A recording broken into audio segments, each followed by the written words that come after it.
Every once in a while, I pick up a book largely based on an assumption about what the book is about. I read the title, I draw my own conclusion, and then I just blindly dive in if it seems like it might be interesting. And that's exactly what happened with this book. I'd heard about it, I knew it was a somewhat popular book.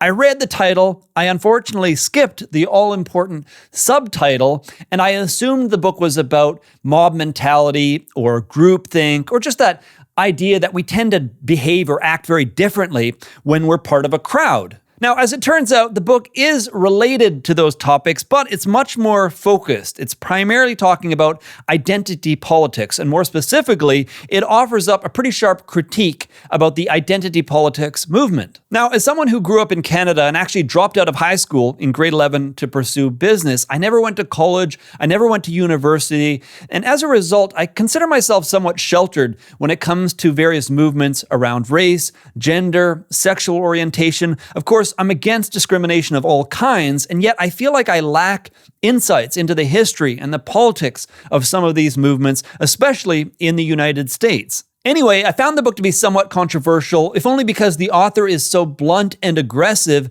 in pointing out the many flaws and inconsistencies in the arguments and in the tactics being employed by those that are pushing identity-based agendas. For example, traditionally oppressed groups are trying to use the exact same tactics that have historically been used against them, such as silencing open debate and marginalizing other groups. In effect, they're perpetuating the exact same tactics that were used against them and in many cases are still being used against them, rather than seeking genuine resolution. Now, in many ways, this reaction is very understandable, but it's unlikely to achieve the progress or the goal that they're trying to achieve as a group. Now, despite the aggressive tone, the author does seem genuinely sympathetic around the many issues relating to race, gender, and sexual orientation. The criticisms in this book are focused on the tactics and the strategies being used to push identity-based politics. So it's not about the people, it's about the strategies and how they most certainly won't lead to the outcomes that people are trying to achieve. Now, closer to the end of the book, I thought there was a very nice note about something we can all agree on, or at least all should be able to agree on. Here's the quote.